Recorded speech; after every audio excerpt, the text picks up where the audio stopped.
Velkommen til husmøte. Jeg dreves ned sånn. Venter rett og ja. Halleluja. Ja. Vi er velkommen til husmøte i kveld og letja stunden i Jesu hendur. Her er signesa stund til bide. Jeg tøster fyrir at to erst her som tvei, eller tror jeg sammenkommen til navnet. Så to erst her i kveld til bide om at signa stunden av vi til underfull nærvero. Her jeg mitt i middelen torre, så to erst her, Herre. Og jeg beder om at din nærvære skal signa bei okken som her, og de som lurstan, de som høyra, at du signar og styrkjer vi åretøynen, vi andatøynen, vi dårtøyne, at du styrkjer deg og tar innere batterium, om man så kan sija, at du løyer deg, styrkjer deg i andanen, og okken her, vi tunner kraft, vi tunner dult, i Jesu navn. Signa okkon, signa salva okkon, salva okkara øyre, okkara hjørstu, salva min munn, Herre, og salva øyrene av øynekvarn som lustar, og senka tunn fri i vi kvarnar stekkan, i Jesu navn. Amen. Vi tås av og sørstefer, Guds dult, Guds nærvero, Guds stort, ja. Hva er det? Vi minnast ta i Moses hei gjørst tabernakle, skulle innvuja til at ta kom og skudj iver tabernakle. Vi leser om det i Exodus 4. Og skudj det var ivet ui og fyllte det. Og det stender Moses kunne ikke fære inn ui tabernaklet til det var fyllt det. Exodus 4 til 720 i Gamla testamentet, fra vers 4-3. Ta holdt i at skudj samkom tabernaklet, og dørd herrans fyllte tabernaklet. Og Moses var ikke førefyrig at innfæra inn i samkom kjaldet, av tog at skudje var verand her og kvært dørd herrans fyllte tabernakle. Og skudje og han dørden til det samme, til herrans manifestera ja, merkbæra og verilige nærværa, at herren var her, ja. Ja, halleluja. Og tabernakle var så Guds hus som han skulle bygge i her. Men ut det vidt Guds hus, og han dørd som her tog bostad i en kjalte, hon hever ut det bostad i okkon. Halleluja. Så jeg vet, vaska i Jesu blåe, og vi være innsikla i fyrst, vi holde andanon, men så skulle vi veksa, vi skulle genga fram, så som 17 Korint 3 sier, vers 18 halvdige, jeg vil genga fram fra dörd til dörd. Ja, vi kunne godt lese det. 17 Korint 3. Og vi skulle, det var også, vi til å gjøre, vi avspekla Guds mynd. 17 Korint 3, fra 16. Nu, Herren han anden, og her som andi Herrans her fralse. Men vi atler, vi oppnår anlite, skåande som og gjennom glære, dørd herrans, vera ommyndager, og hinna som mynd, fra dørd til dørd, enn ta som av anda herrans, by the Spirit of the Lord. Vi vera ommyndager fra dørd til dørd, fra øyne stige av dørd til hagre dørd, til møyra dørd. Det er vi til å gjøre at genga mer og mer etter andan. Og at gjøre henne jæreske limenar, gjøre gjerninga kjøtsins, og genga etter andan, så tror jeg mer og mer et andlet menneske. Men det stender her at vi skåa som i en glære dørd herrans, og ta glære til glas, til en spegel. Og Jakobs brev i 8 sier til at Guds ord en spegel som vi spegler oss i. Så han det omgående det läser vi fra Guds ord. Det har vi til å gjøre at kjenne og lese og elske ordet. Ikke bare vi hadde noen hødd kunnløyga, men en hjärsta kunnløyga. Og en hjärsta verløyga, sånn at det verløyga uten løyve. Det som ordet sier. At du lever det ut, du kjenner det. Du har rønt det her. Du har rønt det som ordet tar seg om. Men det stender her at vi vil ha ombrøyter og innan som moment fra dård til dård enn ta som av anti-herrans som virker det her. Ja. Hvis du så færre atter til Gamla testamentet og i 17 kroin 5 ta i Salomon innvojar tempelet som ble byggt. Og i kongabøken leser vi om det at ta i tempelet skulle innvojas, ta offre en øyleblå, så snakvar kolvar, så snakvar oksar, så snakvar sei, og ta blå fleit, og alt røyen i tempelet ble innvoja i blåe, blå ble slett av det. Men her i 17 kroin 5, 13 og 14, her leser vi om tai og i han, ta inn og alt liut, alle prestane stande her, og alt klorst. Ta leser vi til det stender såløsner, men det bær enda av, som lurablasarner og sangarner var som åkt. Hva leser vi i Gjerningen Apostlene 2, det var alle samlar saman i øynun samljavne, in one accord. Det mest tar var åkt i andan. Åkt likam, ikke strøy i middelen deg her, det boi av etter 48,5 andans. Her stender også til at tar var som åkt. Til å gjøre åkt ljau, at være hårst, og jeg blasa og takka herran. Og hva gjør det oppi av loftstovene? Jo, det skulle du bia. Boia, og det gjør det. Og tog ikke det her. Og ta i tar litt opp rødsøyne vid lurunnen og glinskalen og taunløgs ljauførennen og prusa av herranen, sier det, til at han gaur, til hans er miskunn værer over, at huset ta var fyllt ved en skudje. Skudje? Hva er dette skudje? Jo, dette er samme skudje som kom, som var her i tabernaklen. Det er skudje, og det er også dultene, ved en skudje, enn ta husherrans, var fyrstan, så at prestane fink ikkje stegi til at tjena oppa grunn av skudgen, det at kvært dultherrans hei fyllt husherrans. Og at han dulten her er skudge og dulten er kvært Guds ande, Guds nærværa, her som Gud bor verilega, altså han sier her som han vet ikke bostad. Og her heva vit orsaka av Jesus, orsaka av til fullkjert av versen. Hvis vi nå færa til Johannes 16,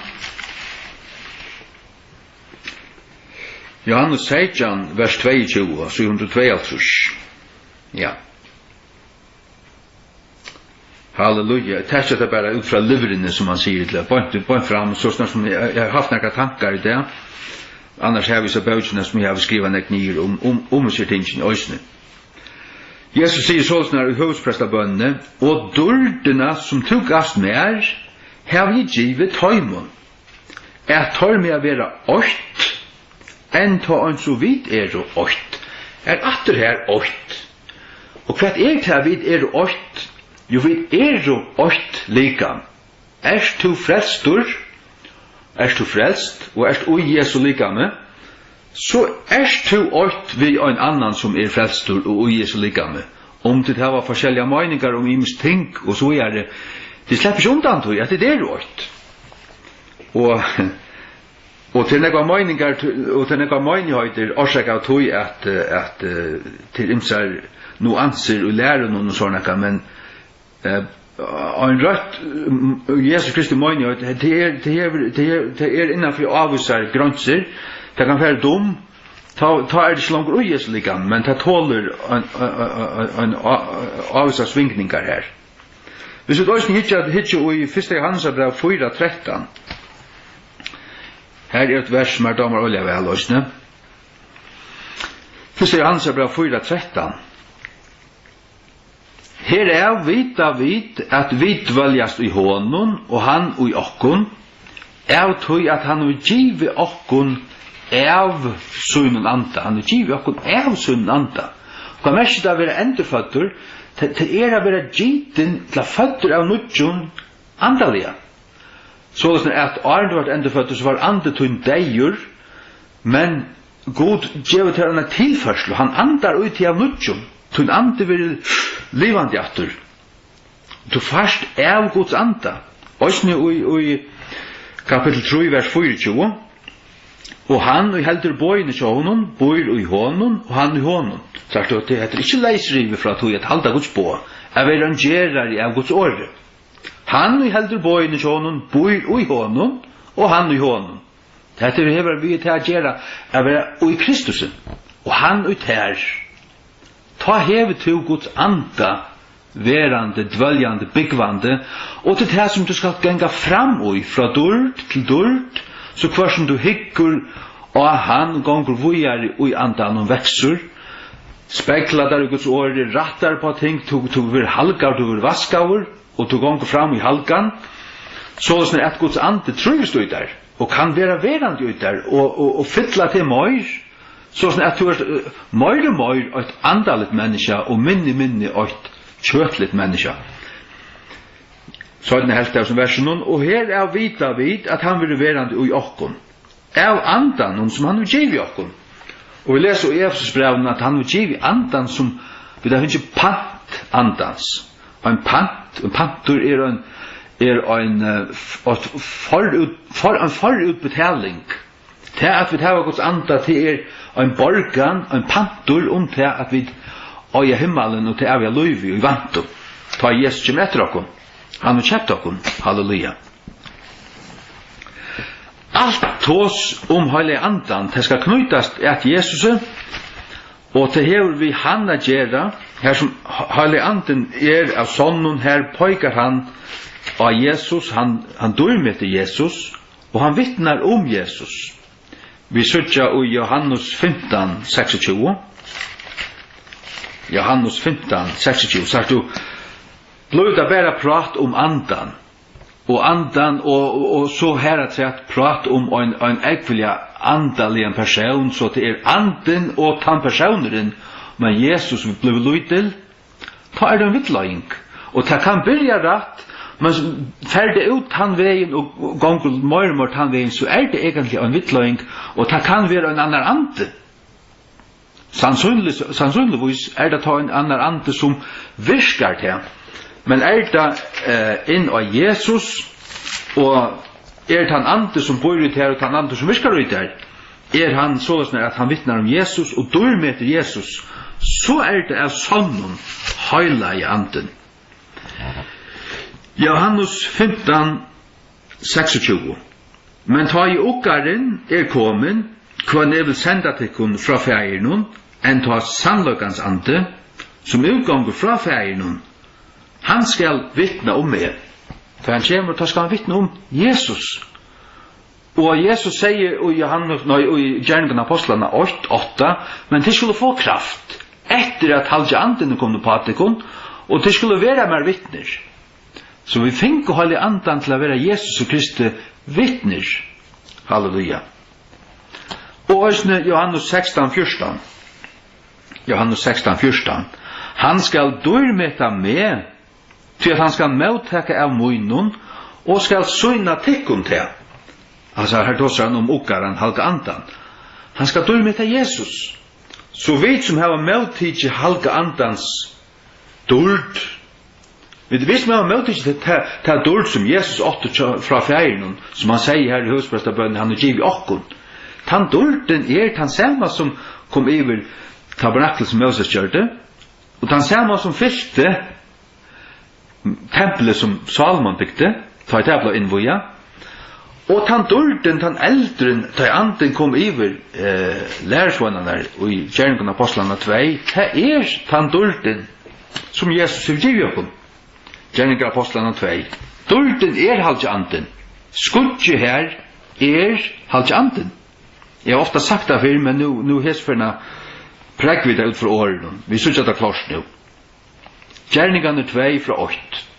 Og ta i kvitt som dævren var fullveis kommen, var det ta øll vi øynun samljaume, det vil si samsinn, samhua, øynun samljaume, og i øynun plåse.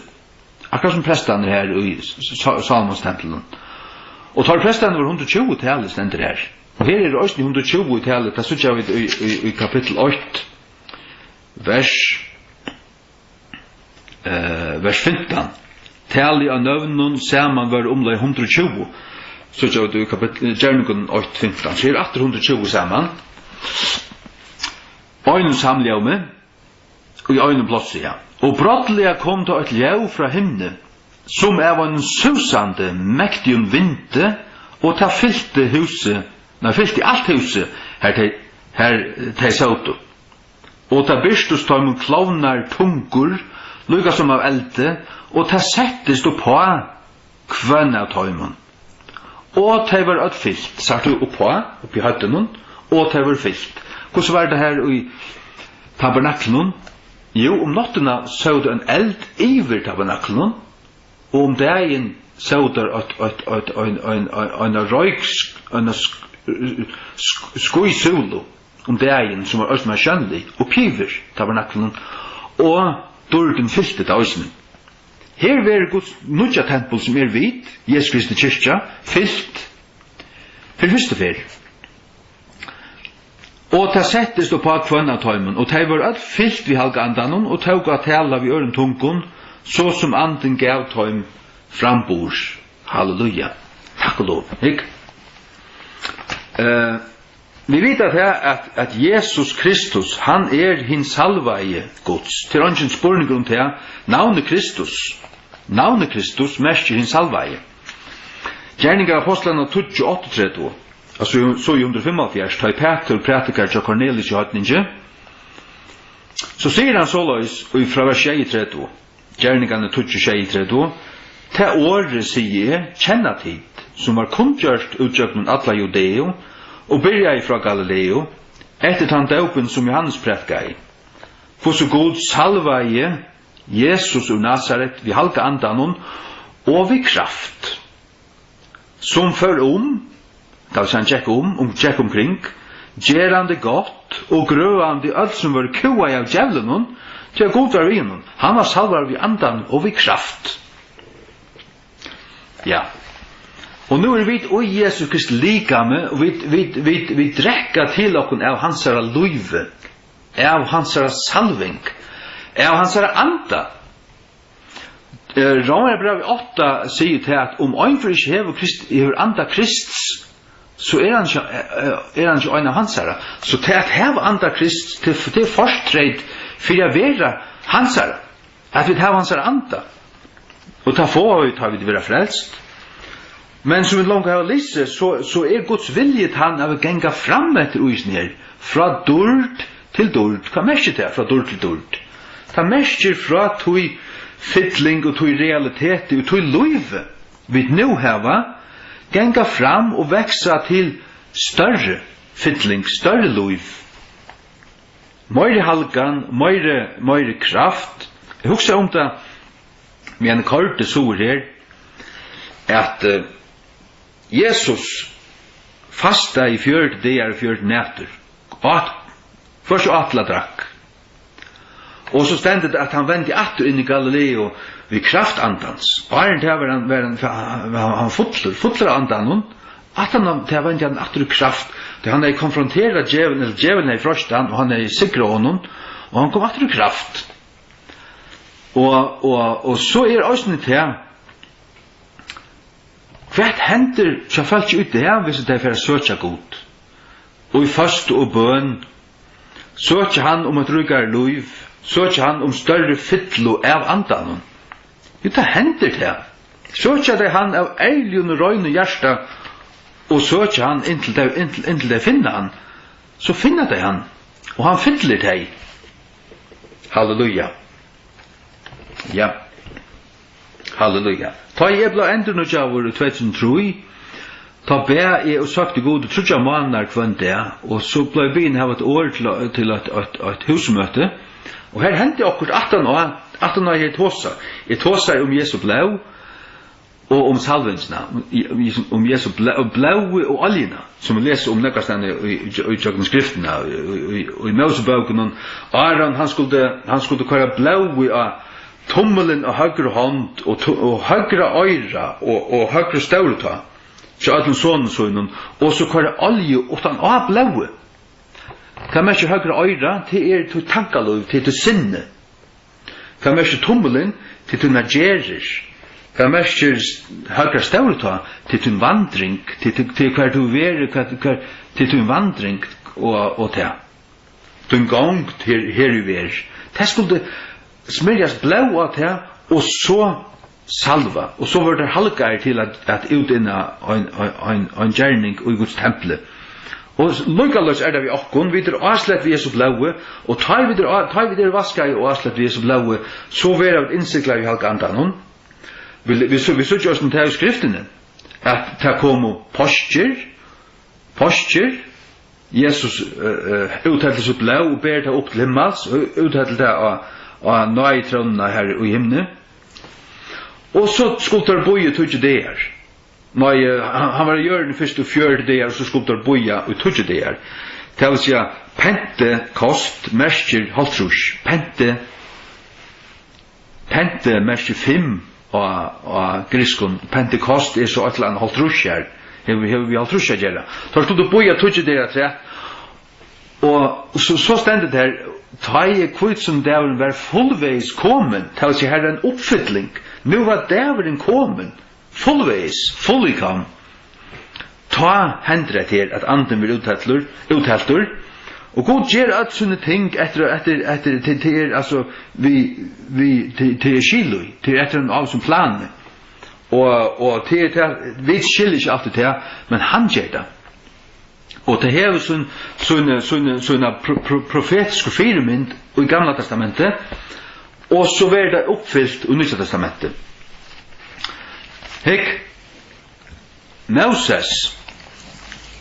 Mose anlitt til skøyn. Og i Exodus, til skøyn, til han kom om av fjallene. Og hvert vært her, jo tar en durk som har kommet iver han, som har kommet av han her, til at han sitter i Guds nerver og tåser vi god, fasta her og tåser vi god. Og han kommer om han av fjallene og anleder jo noen skøyner. Og så leser vi om til av 17 Korint at vi har større durk enn Moses. Og jeg vet ikke om vi kan skal gjøre oss ikke grøn for det, men vi har det. Vi har det.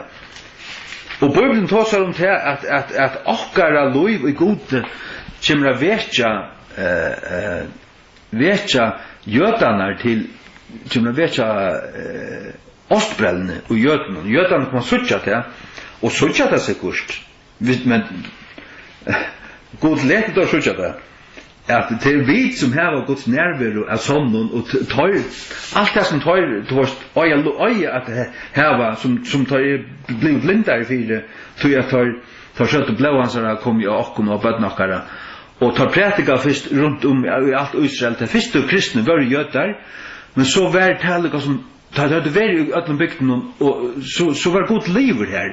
Og så bor jeg i daumeren, og så kom evangeliet ut, men det var Guds planer, at det skulle være så. Men Exodus 34:29. Exodus 34:29.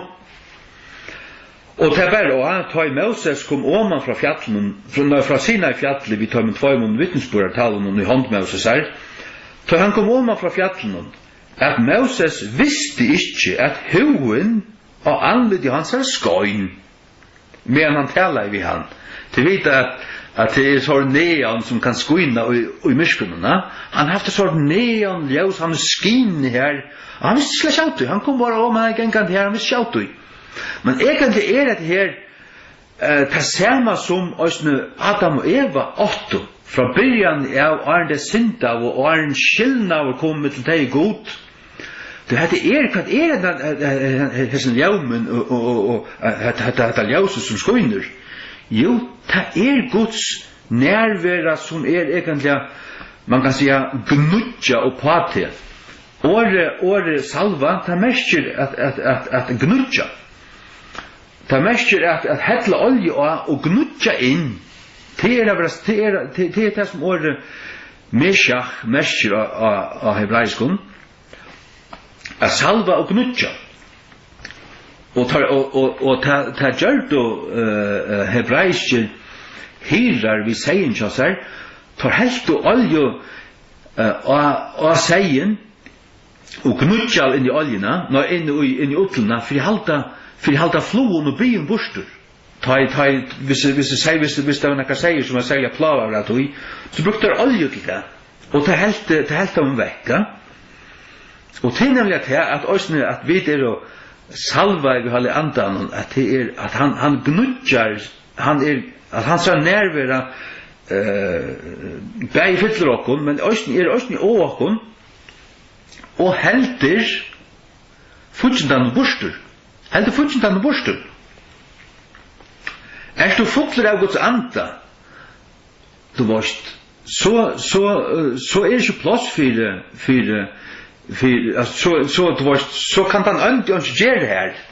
Det är det som vi skulle söka och göra att gänga fram i andan och vara fulla håll i andan. För så är inte tomrum. Inte tomrum. Vi ska inte vara tom. Vi ska vara full av gode, full av Guds anda. Och vara mätta av honom. Bäj av hans ord och hans dult. Han sa dult för sören. Amen. Tack lov. Ikke? Sådana Korint. Sådana Korint troi. Sådana Korint troi. Ik? Sådana Korint troi. Ja. Fra vers 4. Sådana Korint troi. Och så är 23 gjort.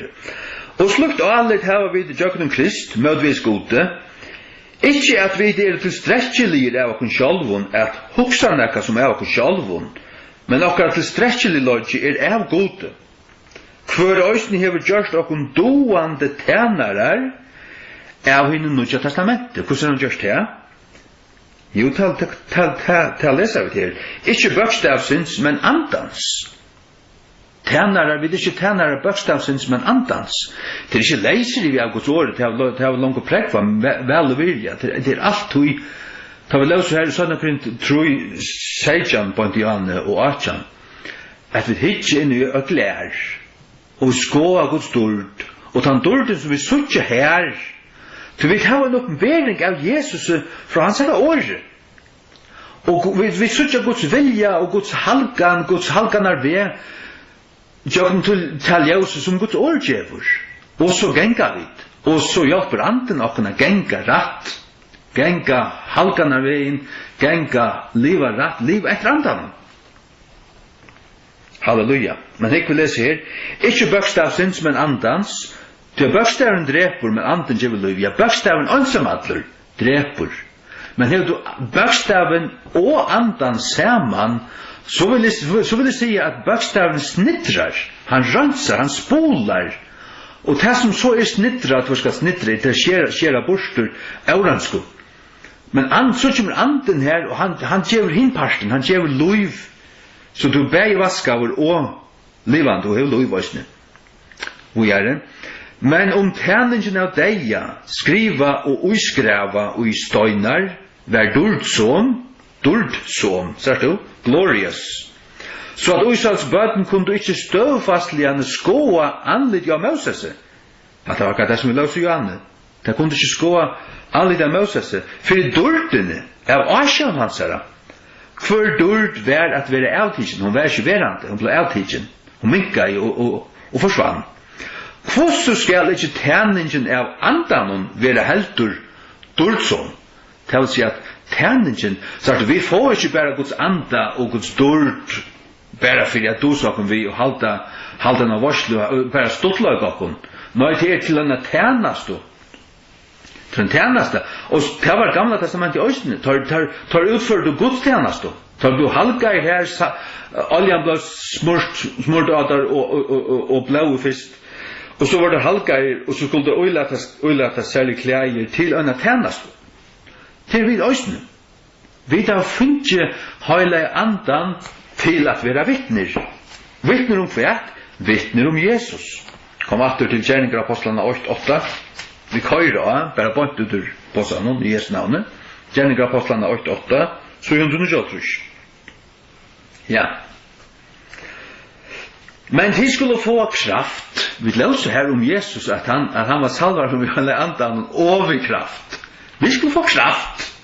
Hva det for kraft? Ja, men det den samme kraften som Jesus sier. Det gjør ikke okken til Kristus her. Lukka som vi lukka størst, lukka mektig som Kristus. Det ingen av okken, sjåvant ikke. Vi kappast ikke vi han. Når vi får til kraften til et kvært, vi hans vittner. Til å si pøyke øren og han, vittne om han, herliggjør eller dårliggjør han, det det som anden gjør. Men de skulle få kraft etter at halvdje anden kommet på atekon, så det det som han virkar, og de skulle være mer vittner. Bæi og Jerusalem, og i atlar Judea og Samaria, og Aristapart i gjæreren der. Hikk? Og tar han i til hese tingene, med enderskåa, og var han tingene opp, og et skudj tog imot i hånden ut ur action tala. Hva var det skudj her? Skudj, vi har lyst til skudj at han møyler stedet. Action er jo Exodus 4, 17 kroin 5. Det er skudj som fylte. Hva er det? Guds ante. Guds ante. Det vil si at dulten og skudje og Guds ante er alt lik ved hvert annet. Det er lik ved hvert annet. Det er det samme. Ber du å ta i tilgang opp for det, så får du lese Guds ord arvelse. Ta i lese dult, så er det Guds ante. Ta i lese skudj, og bjerst skudj her av Guds nærvær, så er det Guds merkbære nærvær. Så er det Guds ante. Hikk, Matteus 16, Jesus av fjallene, dultar ombrøyden gansar og av fjallene. Skjønner du? Hikk? Her var også en skudj, som skugga i iverånden. Hikk? Vi leser Matteus 16:5. Medan han en tala så i et bjerst skudj, skugga i vid høyr, og så i en rødt, ut ur skudjen, som sier, hesen mun, hottaska i sonur, og i kvarjen vel toknavur, høyre til han. Hvis du ikke har 3 øyntene av disse versen her, Guds sonur stender her, andre person i 3 øyntene, her kommer det skudj som halvt i anten, og ut ur skuinen talar en rødd som sier hesen mun, hottaska i sonur. Ja, men hver er det som er en son? Ja, men det er en fægir som er en son. Sonur fægir, fægir sonur. Det vil si at han rødden som talar her til god fægir. Ut ur skuinen. Det vil si ut ur andasøynen. Det vil si at skudje her er halvt i anten, rødden og at det året mun hottaska i sonur til god fægir, og så er det sonen her. Halleluja. Ja. Det er skudje her. To. Og jeg forteller forbøyferande til hvordan jeg husker om det. Det var en gammel med hvor ritvuks med Oliver Andreasen. Jeg kjente han her. Han var øyelig. Han var gammel dronk og langt han gifter. Og var han sånn biande med hvor jeg har hørt om han at han før natten for å sove så ber han for alle bygdene. Nevnte hvert menneske i bygdene ved navnet. Og ja. Han var en særstakker med hvor, og til han var en møte som var en øyla fria liv her, sett ofte attast. Man sa da, han var biande. Han vittna ikke alltid, men da han vittna, så var det okkur særligt. Okkur særligt. Og han fikk kreft, da han var omløy 40 år gammal, og han fortalte det her, at han la her i sjukhusen, og han var nesten deg, men han la bare be. Og så forteller han til at en sjukhuset kom inn, og medan hun stender i doren, så stursar hun vi, og hun støynast som hun sier, og hun sier nekka anna, de sier, hva er her inne? Hva er her? Og han sier svær bare, Guds ante, Guds ante. Og han fører så vittna for henne her, og tar henne rundt, og hun gikk simpelthen inn i en nærvær av Guds ante, og i rommen her. Det tar til, ja, det ber til, og det er det som vi tar så om, til det at hava Guds merkbær og nærværo, og til det som jeg vil gjeva til her som lustar, at du måst vita det her, og du måst innsøkja det her, og du måst bliva svengur etter snir, du måst søkja og truva og Jesus, Herre, vær meg nær, Herre, kom til mun, fær ikke mer fra, kom og vær meg nær, Herre, jeg vil smakka mer av løyven ut her, og jeg skal se der til, at da du først smakka hans nærvær, og hans du var at du først liva løyve sammen med Jesus, så fanar alt annet, trobeløyder, alt det så pikkeløyde, til at du øyne som så dyra barst, at alt annet du først var livet ut i evige, livet i andan, ikke i holden, ikke hva du kan vinna det skava det skjerman her, men du gonger her og gjør. Nei, du er langt og nu setstur i himmelen, du er langt og nu livet for det evige, og ditt liv alt, det dreier seg alt om. Jeg vil vittne for Jesus, leva for han, og å vinna ånder, og avvirska ånder, og anminna ånder, og være ljøs og salt, og her vi og avvirska ditt land og ditt folk, så som du kanst. Ta rett av veien, amen, halleluja. Ja, det det. Og jeg har kjent folk, ja, fortell jeg alt som Oliver Andreasen og som fortalte, til å være at han har haft en merselig han var fornærmere ved god. Han kunne ikke ætlanda vær som han ikke kunne sattast vi, og han har vært etler ved god, og sier vi god, men da mer det finner vi slett ikke ut ætlanda, han har vært vårt. Og så forteller han at han var for en sång, og alltid skulle han bia, og ta nottene og sier, jeg får ikke bia, jeg får bare lette, men han kunne ikke sovna. Og Bibelen la her en nattborn på en søgne, altså han døg i 1955, forsvar gammel, det vil si at det som man sier, fotne loter det tås om her, men det kjente han, til føtter i øyne fjers. Halleluja. Men så sier han til at her som han ligger i sønnsjene og vil ikke bia og fer ikke sovna, så sier Guds råd, lett Bibelen opp. Han til enda så teker han så Bibelen og tendrar ljøs oppi ur hatten her, og kvært åpna så bare til vårt.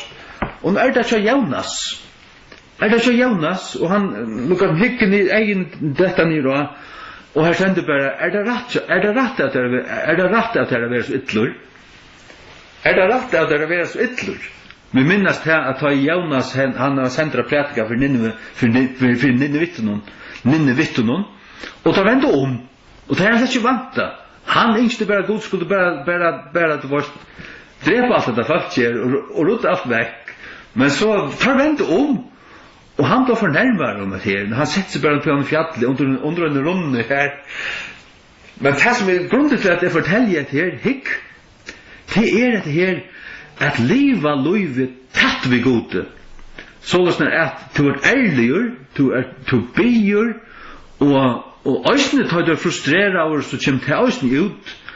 Men så øysene til at uttøyne frustrasjon, og i ødlund god, her tjater, og taler til den, møter der. Og så må det her, la Bibelen opp, og så sier han, er det rett at det er så ytler? Hæ? Hatt hva er det her? Hatt er livet gode nær. Hatt er genga vi gode. Vi leser om Beinoa og Enok. At har jinko vi gode. Jinko vi gode. Hva mest er genga vi gode? Ja, men til å liva vi gode, liva gode nær. Hvem det er? Hikka som mævren her, hva han gonger her. Han ser så merkelig, han ser så etter, han gonger ikke om ånder, her. Og så først så prater vi igjen, og han prater ikke om ånder. Det er sånn her, det er helt merkelig, hva er det vi har fyrer?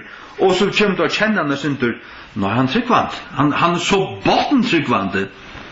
Det er merkelig ikke til at han er fullkommen og synd av frøyer. Kjenner du han nøkker og er så sagt at han nøy, han hever sutt strøyert vi, som han sier, men kvært, nei, etter en godelig personer.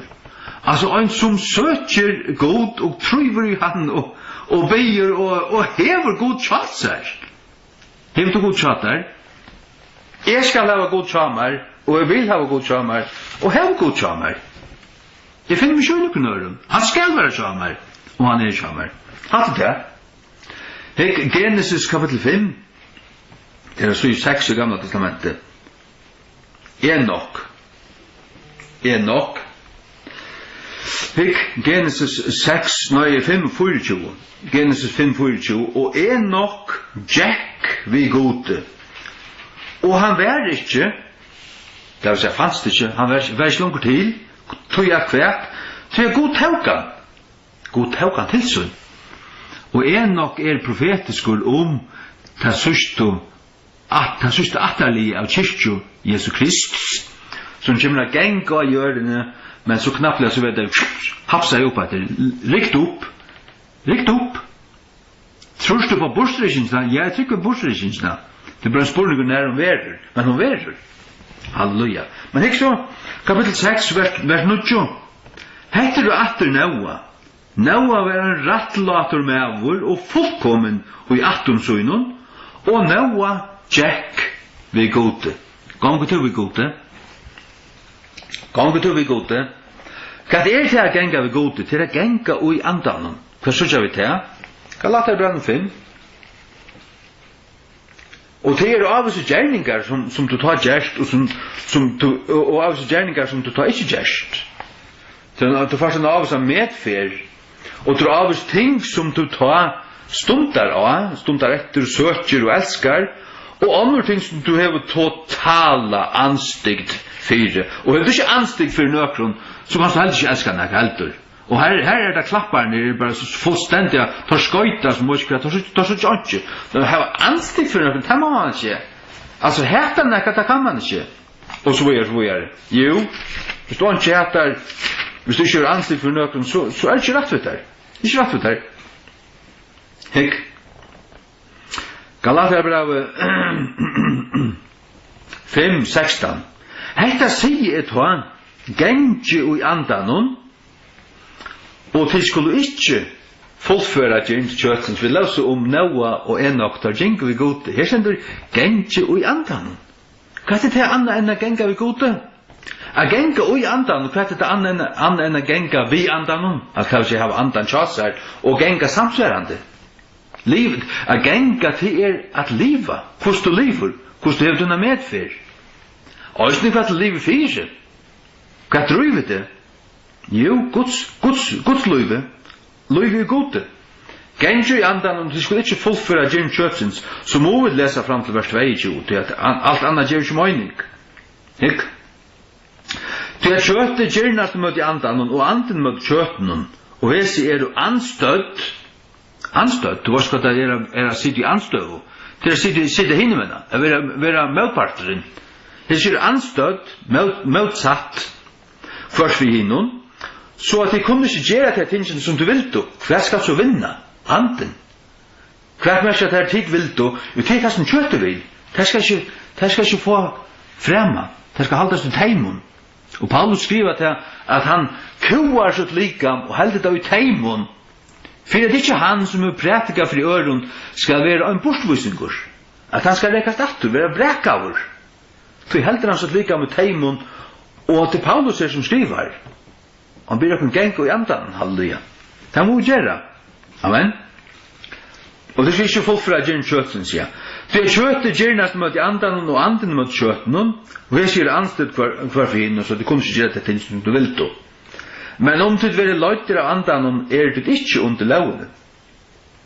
Nå, kjøttens verk er ei sunt, hver gjør du hese, hårdamor, siløse, auranska, kjenska, hva er det? Badnamisbruk og sodomi, avgodaderskan, heksakunstur, hætur, sundurlinte, kapstrui, vrøye, klandur, tvoidrotter, regnklærur. Også regnklærur er et verk kjøtsens. Øvundanir, myrer, fylskapur, avlataskapir og tøylukt. Først sier tykkun framan undan, og i òsni hever sagt tykkun og farnar tøy, at har som gerast lukka luter, skulle ikkje arva kongadømme Guds. Men avvøkstur, andans sast du her som ikkje avvøkstur, men avvøkstur til øyn avvøkstur, som søgner seg og jes nudje tinkum. Annakort hever du avvøkst andans, som øyn, eller hever du han ikkje. Ta i han vekser fram, så kommer disse tingene til skjøntar her, og det kærløgje, glede, friur, lengmøv, mildseme, gauseme, trygg. Eimugloge, frahaldseme, og møtt slukun ongjen lev. Og tøyr som Krists, heva krossfest kjøte, vi listunum og gyndunum. Du hever krossfest her, og i daupunum. Det byrjanen, men det det symbolska en hjärsta stöv och ett nytt liv och i andan. Du är endefötter. Du har Guds anda byggvand ut där. Nu ska du gänga efter honom och ta gärst som Guds bad. Och du gör dagligen. Du vänder kött någon bättre. Du kroar det. Och du säger du är nöj. Du går fram i andan. Och här kan du växa. Från dörr till dörr. Från kraft till kraft. Och så vidare. Om vi lever i andan, lät oss ösne gänga i andan. Om vi lever i andan, så lät oss ösne gänga i andan. Lät oss öjvera trajelig efter farfångdar i erstande kvar annan, övundande kvar annan. Hatt kjötlig ting. Ja. Halleluja. Hik. Guds stort, ja. Allt vi kommer sentur så snär men de väl hur så pratar ju inte Lucas som få några ting sagt till viktig ting men allt annat som är så det är kvar salva vår ständigt den kan det vidare salva är ständigt den kan ständigt Guds ord trutcha för ständigt i Nya testamentet att salva vår tu salvar tu stä? Kan mesh det så? Kan mesh ju inte annan till att jag har Guds anda. Men det mesh ju inte att jag har Guds kraft, Guds dult. Hur du Guds dult? Ja, det har vi. Hur du stä? Jo. Och här ska du gänga fram. Från dult till dult. Kan mesh det från dult till dult? Det er mest fra einer grad av dult til større dult. Og det stender, vi har langt å lese det, at den dulten Moses heier, hun svann borster. Okkara øyre ikke svinna borster. Hun øyre veksa. Fra dult til dult. Det stender også i Salme 93. Fra dult til dult, for god at skå av Sion. Stender ikke her. Ja, jeg tror ikke for hitje det tog. Man kan annars hoppa ut alla steder. Hikk, jeg halte stendet som nystrus. Men hikk, at vi salva i, ja. Salva okkon god. Som hever, ja, hikk. 17 Korint, bla bla bla. Salva okkon god. Ikke 17 Korint, nu är det här för att finna det har vi tyvärr inte stryk under. Det är kapitel 3.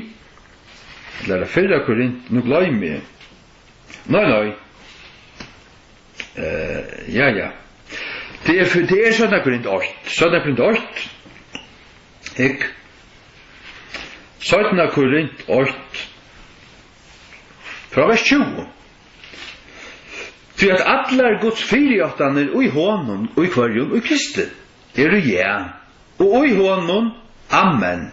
Kan man säga amen, kan man säga svavere. Och i honom, Guds fyrjåttaner vera till verdaga och i Kristi. Guds fyrjåttaner omkvärt om han ska sottmala. Om han ska Noah sottmala. Om att han skulle skriva sina lov av hjärtatalvra köttet. Och utan nya sottmalan. Till att han skulle känna oss. Till att en fullkommen sottmal skulle komma som skulle vara vi och ge över liv. Och så vidare. Hikk. Gode til dårdar vi okkun, vers 21. Nu, han som grundfester okkun vi tekkun ui Kristi, og hevur salva okkun god. Kan man ikke til at han salva okkun? Han vil givi okkun av sunnanda, som vi lauser her i 1. Johannes 4:13, og 1. Johannes, sørsta vers i kapitel 3, og det han vil givi okkun av sunnanda. Givi okkun av sunnanda, til givi okkun av sunn dård, givi okkun av sunn skudje, givi okkun av sunn kraft, av sunnanda.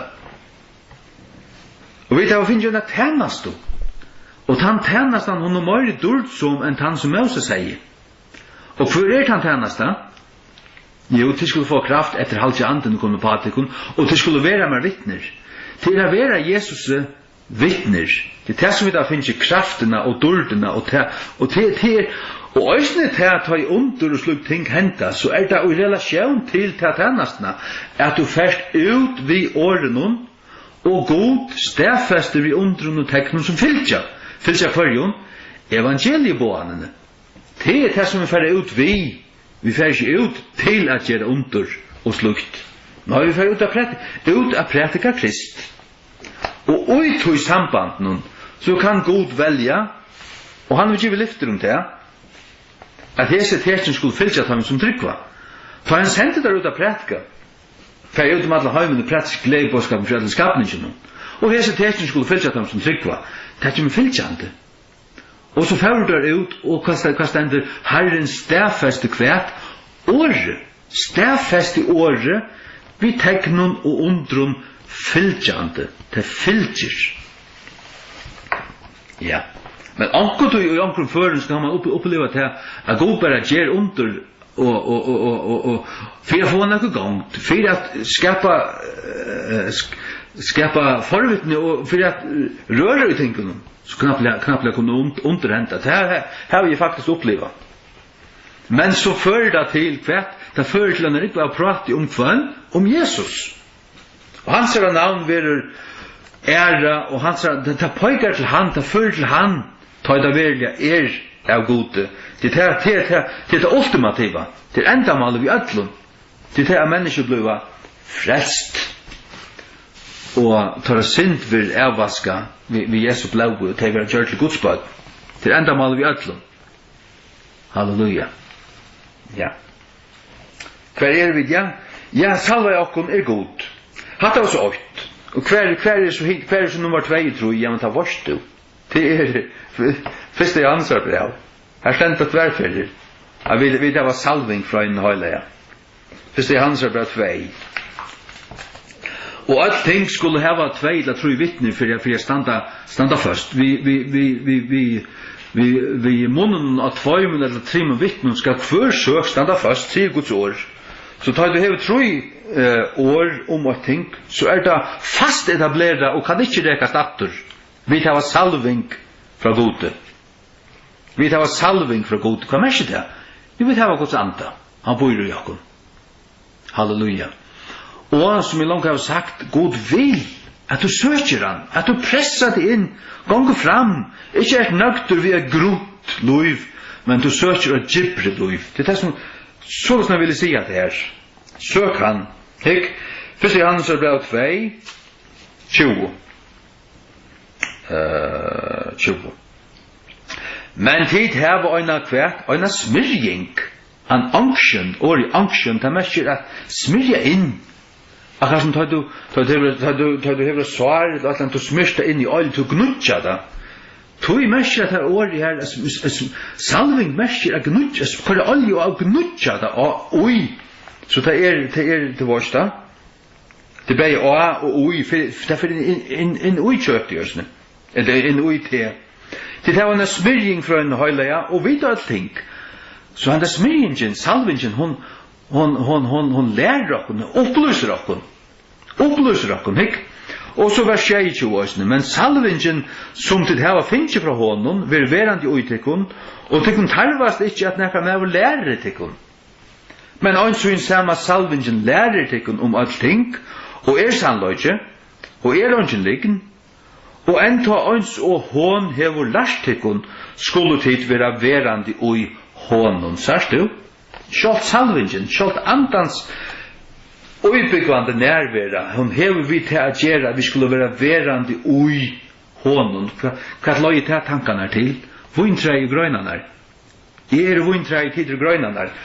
Og hva heldur grøynina livande, jo til en saft som kommer ut ur stammene, ut ui grøynina. Og tannar en grøyn, så er det en tilføring av saft, så grøynen sjálv fallna og deg. Så blir den heller ikke frukt. Og hva hender så blir den skåren av. Og hva hender vi tar med grøynen? Ja, les her i første, i Johannes 15. Det er brent der. Og Jesus sier da, at være verand i mer, være tid i mer, og i tykkun, og bla bla bla, og det skulle bli avvøkst. Og den avvøksten han kommer naturlig, om du erst og i vintrænen, og søyer til den, og at det Hvis du erst, og her kan man ta som at være en livande grøyn, en sunn grøyn, hvordan det til? Jo, vi at hun djupt, at hun søyer til sånn, hun ganger djupt inn i stammene. Gjør hun til, så vil hun bære avvekst. Hun strøyst ikke vi å bære avvekst, hun vil bære avvekst. Ja, og det sier Jesus her i Johannes 15, og det skulle bære avvekst, skjønner du? Det så bort å snakke om ting utan att färra efter då jag störst. Man kan inte bara säga att ting så. Men nu må vi färra till Johannes 15. Känner du? Ja. Ikke? Johannes 15, vers 5. Vintræi, tid grøynanar. Han og verur og mer, hidat arbeidet til mig, og og i honom, hins samme ber fram miklan avvøkst. Det henter.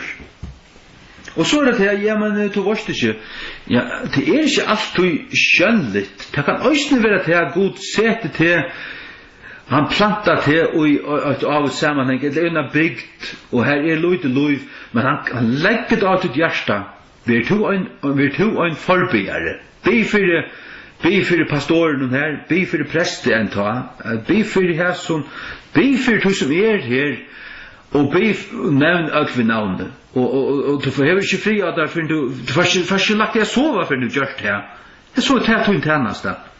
Og ta i dem at det kommer, og du skal få løn, så kan det godt være godt å si, hva skal vel gjørs til å gå og trygg for tjenere, og du forstår den løn, og du varst ikke, og kanskje ikke andre var det helter, men god sier det, at han setter til noe her, og du gjør det trofastligene, tunna lufsens deir, og du døy ta, og så først du heim og fikk løn, og Guds ande fikk virka, orsek av tunnen bønnen som du bast der og der ut og der inn, fyrt ned, fyrt heim, tror jeg kanskje du døy, men kanskje atana, så blir jeg ting å hente. Og det vestingene som har vært, det har vært orsek av tog at folk god over åttsynne forbyggere, og i som forskjellige bygden noen, som har bygge, lia og knæ og bygge. Og jeg nå glepper navnet sammen, men jeg har hørt om en Leonard Ravenhill platte tåsomman. Leonard Ravenhill, og en sannur kvitsummever.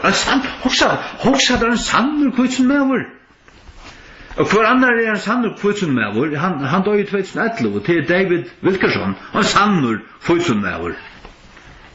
Han som altså brillene i øret, han sa klart, han sa ikke dobbelt, og han ikke skiten eier, og han ikke et pengeelskende hjärsta, som pinsene er ved det, nå er han sannur.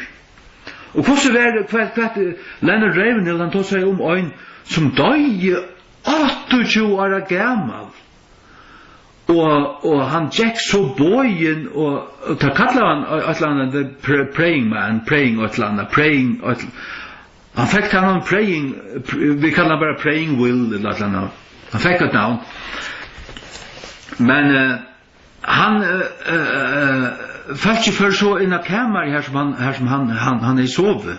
Jeg halte han døg, altså blæungur, 80 år eller et eller annet, døg bare, av hjertasorg, hjertasorg, det gav opp. Og så funnet de framme fyrir sångjene til honom. Kvært? Djup spår, av framme knøven, og i tre galven. Og han er bie hver natt. God er kallan fer opp bie, og han gjør det. Og han døy, så kan man si, Arsen av tøy. Ja, hver til Arsen av tøy? Det var stå han tjom. Han gav sitt liv. Døy Jesus Arsen av tøy. Han døy 33 år, han døy ikke Arsen av tøy. Han døy akkurat tøy, han 80 dødja. Så løyte vi da vidt. Vi må lære opp å ta seg rett. Nei, to dørst. Akkurat til tunna tøy, hvis du god kallar det til nekka. Og to dørst og i tøy, så dørst du ikke ardunna tøy. Så dørst du ut hver, ut i Astrosjvattlen, som man gav hermavur. Vi ikke kallar det til å være hermen? Det er vidt. Og ja, til mengan at jeg kjenner sorg, eller tre, at det okkur gæli hjertan saman, for hjertan halda langur av stort, det kunne nesten falsk som hjertan for å stekka. Av nekvan arbeid, nekvar rattlesen, nekvan arbeid vi Guds åre. Men jeg så varst, jeg knapplega sagna i nyer her, hjertan gavst, bare varst hva, jeg får næstlega. Det er ikke vært nekka gæli i tog.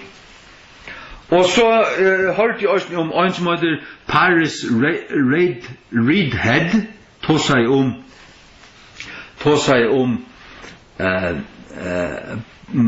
Moravians, Moraviarnar, tar var ur Tysklandet, tar var protestanter Arnsen av tog, og tar måtte flytja ur Tysklandet til han grøyven her som rådde ut i bygden her som der var, og han rektar ut, tar flytja så til Amerika, nekvar av dem. Men tar var særlig, tar hatt en avvetsing. God gjør det et arbeid her, og det var et arbeid ut av hjertet. Så sånn at Torfinko, nekka som ikke andre kjente til, nekka som djupt gengt, det var hjersta omskorner som ikke annar. Og god kallar jeg hæsar til å gjøre hatta, og det fører. Og her var det nekker trutjer, det fyra som god kallar jeg til, det var en balkur, altså en stamme eller et eller annet her, som tar visst om, som ikke hørte evangeliet, og øyneste måte, at det folkeslag skulle høre evangeliet, det var hvis det tar selv til seg selv som trener til å kunne leve med til det folket, og det gjør det der, tar selv til seg gaus at det ble selter og kjepter som trener, og var så trener mittel et trenerfolk. Og således når finner tar prætik evangeliet for sin trener noen, og tar døy som trener. Du kan säga att ni är såna tog du tar likam gav efter. Men tar finko så pratika evangeliet för en falsk här. Men det får nu tar sig på. God leida att det hjärta. Sagt du? Hat det lov i gode. Hat det rukt lov i gode. Rukt lov i gode. Att rukt lov i gode till att öja god och utun lov verliga. Och rykon alltså hur ska man säga Guds lov och Guds närvaro. Och rykeligt mat så där flyter evigt vad så du känner god som din bästa vän. Det är som är nog om och Noa då rattlåter och folk kommer och att så inne och tar jinko vi god. Det är gäng i andan. Til å genga fra dør til dør. Til å kjenne Guds dør. Og anledde av en slukum. Til å skoina ans og gjør de anledde av Moses. Og til ikke en dør som minkar. Du måste ikke fære nian at ta fjall. Hvis du gjør det, hva er det så verre? Og hva er det så? Ja, hva gjør det Moses oppi fjallen? Han ber. Men god kallar jeg nian her. God sier vi han kom nian. Og han fyrir, for han hørte Guds kall. Och kvart är det och jag kan löjde. Just det samma som oss när praying vi kallar han praying will vi kallar det här till namn i gloppar chamar men det kom kött från i dator. Han som dog i 88 år gammal han är busy i hel att det alltså är lika med så här lika med som gav efter. Ja. Och ösnu är en version i Wales och i Hebriden kom. Så finner du det att helt åter till 1830. Ta version kom i 1904-5 här eller. En version som bara allt samhället brötts och nästan att flera tusen blev frälsta på 2 år. Men vad säger du? Jo, helt åter till 1830 var det faktiskt att be. Ja. Och ösne han som god brukte här och i versionen och i Wales. Vad var han det? Jag vet inte vad han är. Och en ung och 3 år gammal prätkemäver. Men i 2 år han började prätka vad hände, vad tog sig han om? Han fortällde. Jo, han vaknade mitt om natten. Som tog i kvarja natt och han luste han fortällde det. Att det var Guds ande var här han kunde söka Guds ande som ett ljus inne och Guds ande kallade han till att be och han bär till han fyra. Ofta 2 timmar och så fick han fri och så svävade han. Och så att nästa natt som är Guds ande här och han bär och så börjar Guds ande säga vi han för om han kajina och han för bara från sjöman till sjöman och ösne mellan mina arbetare och han börjar prätika han för han till nästa bygd och så börjar jag ankra lovna prätika och ankron sälle och han prätika och han är be alla natt och ofta så folk sticker för till säller och han skulle tala när han var klar.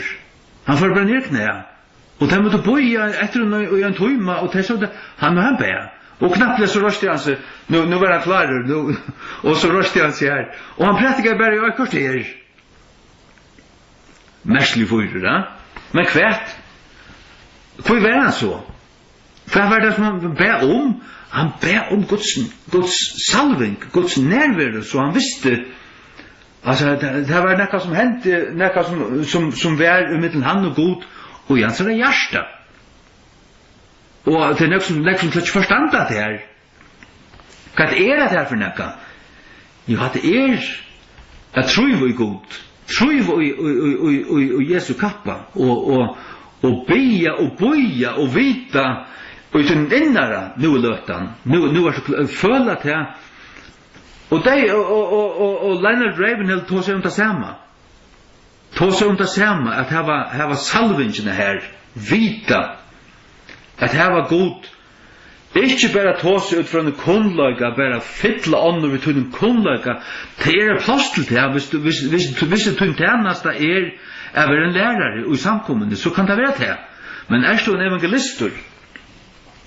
en evangelister så måste ha salvingen till det och bara löter och vad hände så i Wales jo jag kom verkligen gå i och verkligen och bröt sig ut till Hebriderna och bröt sig runt om Skottland i östen nära stanna och flöjde år här och i år av oss var en verkligen och inte bara att året blev prätt när året blev självande året blev året prätika men här var ett grundot arbete just och i andan och anden var här viska i så lösner att allt omröj här folk kunde inte sitta tar kommer synta nej in i barren tar kommer synta nej när ju minen knappla kvui till Guds ande var bara här och nerver av Guds ande kom och viskaj och det händer vi till att det är beande folk fastande folk som tröva Truva i Jesus. Og her må jeg lukka hoppa til Lukas 24. Aftan av Jesus var upprisen. Det stendte til at han, her så bøyer Emmaus-vandrarene, da, tar våre vetlene bygd som at Emmaus 2. Og hva stender her? Lukas 24. Lukas 24. Hikk. Det fra vers 13. Låt oss läsa vers 13. Och så i två av tøymen för in samma dagen till en bygd kallad Emmaus, som var fra Jerusalem omløy 20 stadier. Og tar tala oss saman om alle disse ting, vi var hent. Og det bare også, at medan tar tala oss saman og skifte år, narskast Jesus sjálvur og før vidt honom. Jesus sjálvur, Jesus var opprisen, men han narskast her og før vidt honom. Men tar ei var hilden at tar skulle ikke kjenne han, og hva den så gjøre? Og han sier vi til hver sortar samtaler og hesar som du heva hver vi annan, som du genga, og du dæprir. Og den øyne tar hvers navn var Kleopas, sverande sier vi han, du øynans fremmandre i Jerusalem, og hever ikke vita til tingene som også heva bor her i Jesu døvun? Og hva hender så? Og han sier vittar hver ting, og tar skjøtte vi han ved ujande Jesus Nazaret, som en profeter, mektig i gjer år, framfor god i ødne falskjennom. Og hvordan fremst du prestene og prestøtene gav han opplever fordømte til deg og ha krossfest han. Bla bla bla. Og hva hender så? Vers 25. Ta seg han vi tøyr, og darar, og søgnfører av hjärsta, at trykva alle som profetene har tala. Alt er ikke Kristus at det har ligget ting, og fær inn til dårsyna, og byrjande vi Moses og öllum profetunum, utlei han tøymon i öllum skriftunum, tingene vi vujjande seg sjálfun. Nå leser han åri opp for dem.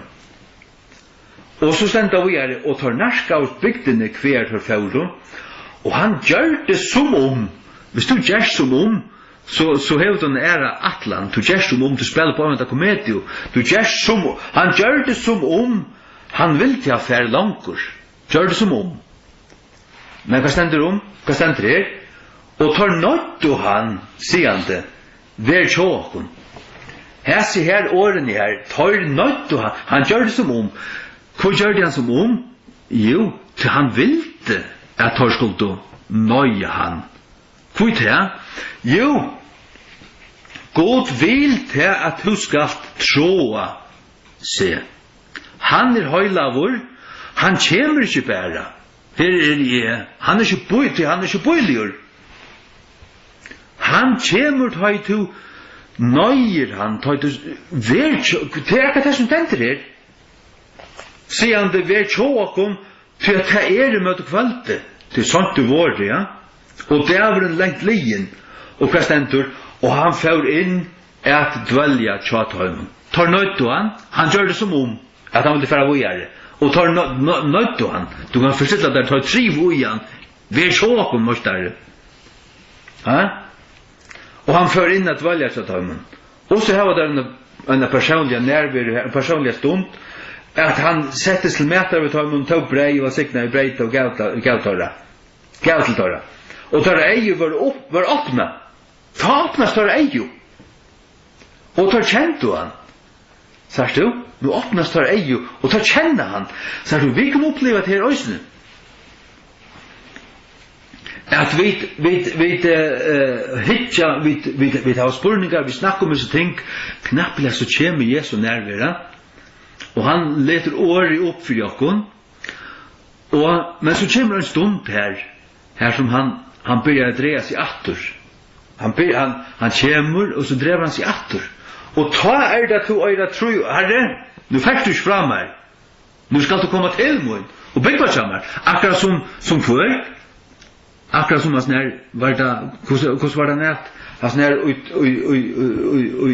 ui tremnum, han her, for oppi treet, hvordan søren var det han er? Nå gleppe meg. Han er ikke, ja, det er for å komme til med 17. Det er ikke Lazarus. Nei. man synger om man i söndagsskolan.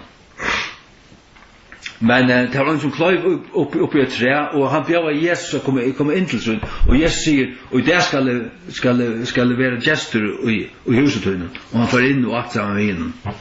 Ja. Men så det här vi må nöja Jesus. Tror vi igen här vi kommer. Ja. Halleluja. Har en troare att vara troare. Hik? Jesaja 45. Jesaja 45.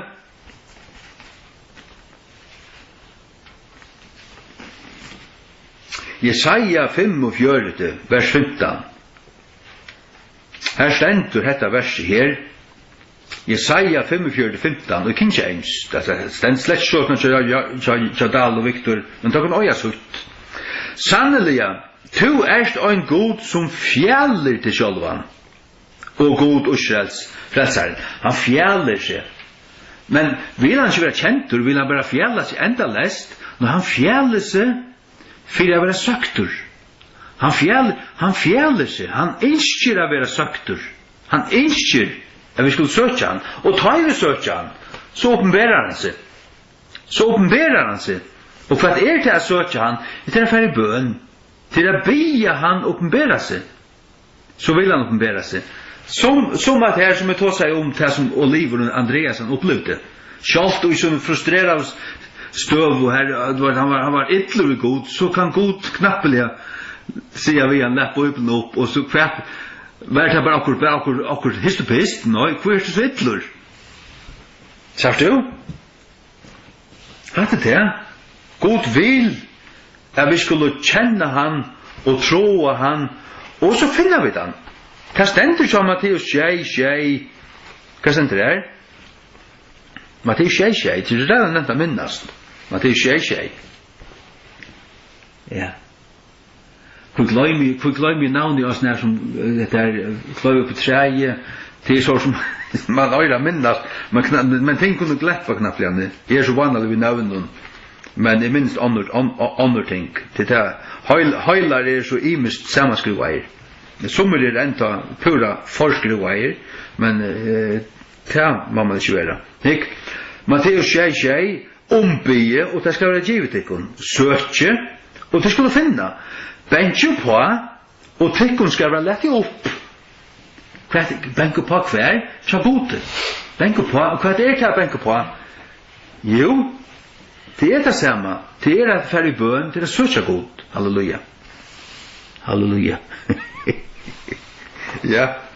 Och jag har så ett vers att rätt som må täcka till Jesaja 26. Och så må vi för att täcka samman om. Så här blir helt längligt. Jesaja 26. Ja. Vers 9. Jesaja 26.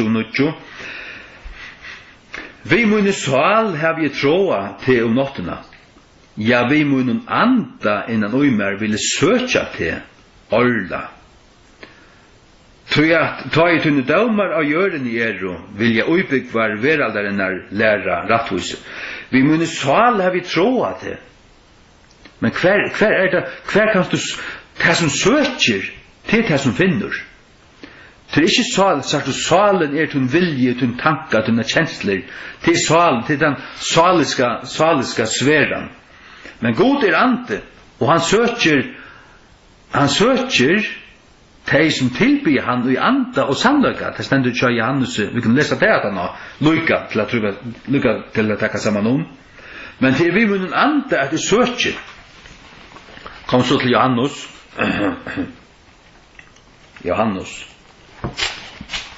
4. Da Jesus tog seg ut av samvers til kvinnerna. Johannes 4, i Jesu navnet. Johannes 4, 23. Jesus sier, og han tog med kjemur, og nu ta henne sann og tilbjerne, skulle tilbja fægeren, og i anda, og sannløka. For fægeren søker slukar at tilbya seg, God en ante, vi står na, God en ante. Og tar som tilbyr han, må tilbyr han og i anda og sannløyga. Og i anda noen, ikke, det vil si, ikke i kjøten noen, ikke religiøst, ikke bara repetition, ikke bara at det var tømt, ikke en latare skape, ikke etter mannaboven, så som fariseerne gjør det, og helt og mannaregler og manna si, nei, og i anda og sannløyga, hva ta merker, jo er sånn, sånn at det du tilbyr, men du kjenner han som du tilbyr. Du kjenner han som du tilbyr. Det sier Jesus også omstand her. At vi kjenner det som vi taler om. Du vet. Det i Johannes 8. Men nu må vi takke sammen om. Det må være i anda og i sann. Det ganger hånd til hånd. At det i sannløyga. Det ikke fast. Det ikke lauter. Det vet under hjärsta. Du søker og i sannlag du møyna det. Da finner du. Det å benke på. Og søkja. Og ombya. Det det som løser Matteus 6. Ta vil du finne. Ja. Og vi mun sal har vi det var troa, men vi mun anda søkje. God ande, og det må være vi tog en ande at du søkjer ham. Og ta finner, ta det ande til anda. Ta det ande til anda. Og det i salme 42. Salme 42, ikke? Salme 42, vers 6. Djup kallar av djup, vil jaue av tunnun vansbrennun, allar tunnar aldur og tunnar bildjur gingnar iver med. Djup kallar av djup, det døype ut her, men det vatten, og hva vatten? Vatten ande.